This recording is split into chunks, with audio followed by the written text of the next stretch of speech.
All right, back at it with another contour animal drawing. We're gonna take a look at some of the simple shapes that make up this cat, my friend's cat. Her name is Benny. She is a raccoon disguised as a cat. She's very sweet.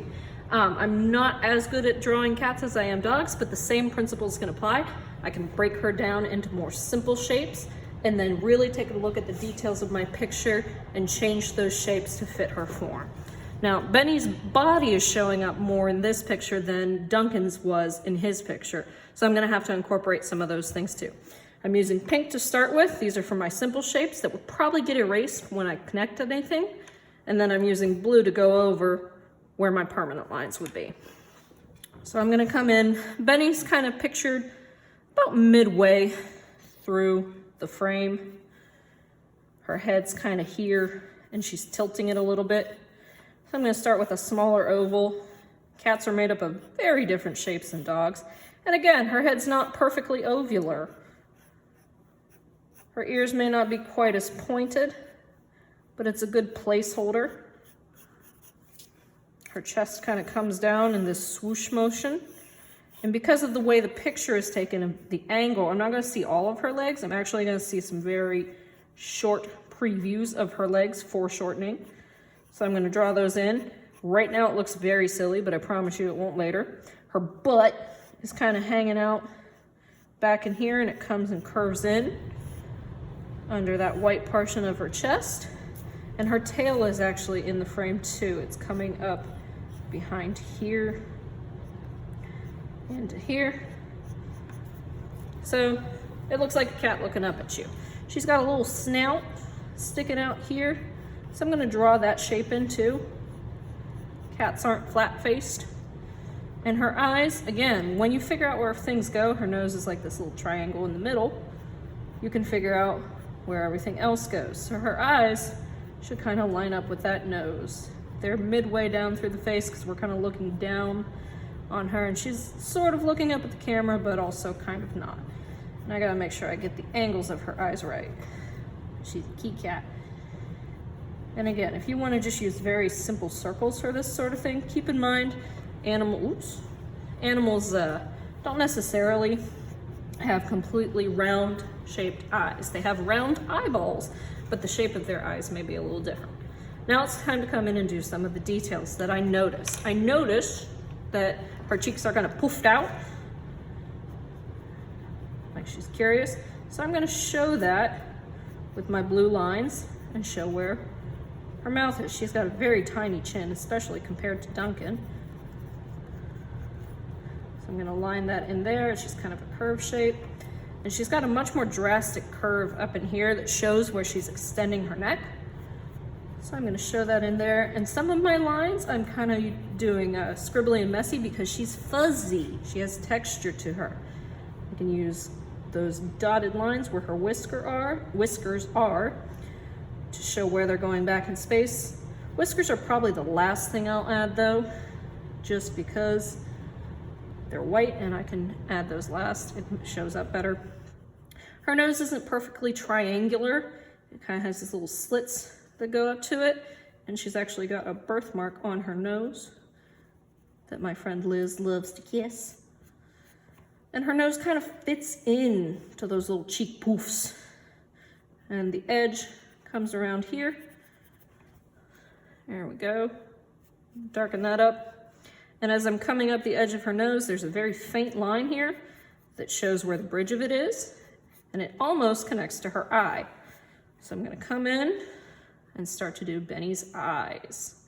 She's got a very strong arcing shape here, a curve that comes up through here. It's a little foreshortened over here. It's a little bit rounder because this eye is closer to us than the other.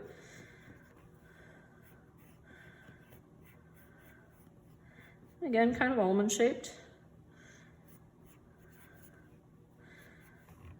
There we go. And Benny has kind of like a white blaze on her face, so I'm going to go ahead and draw that marking in.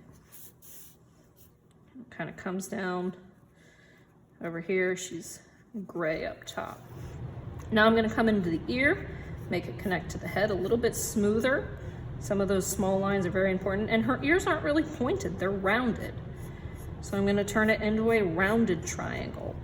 It's made of a couple different parts that eventually come down into the head.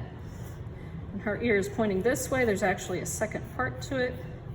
So I'm gonna draw that in,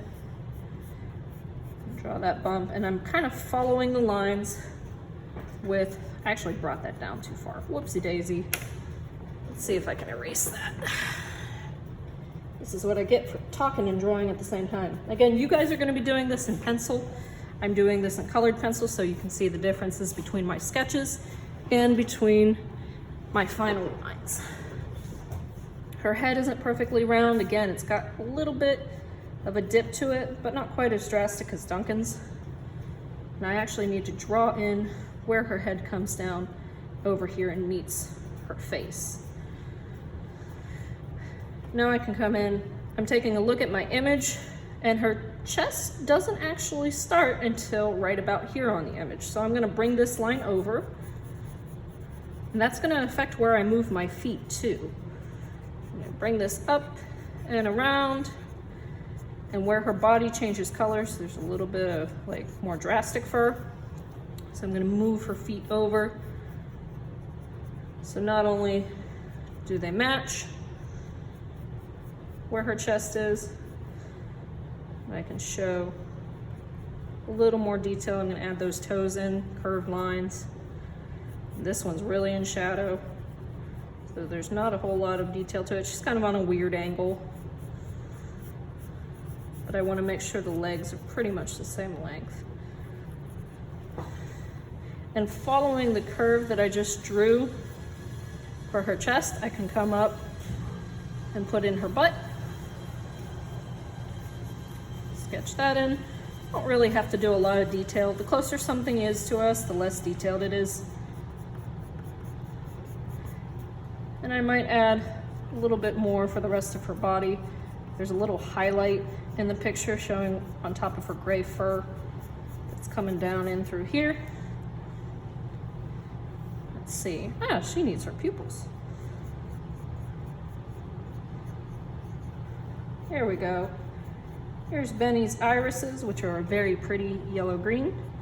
And cats have slitted pupils. So I'm going to draw those in.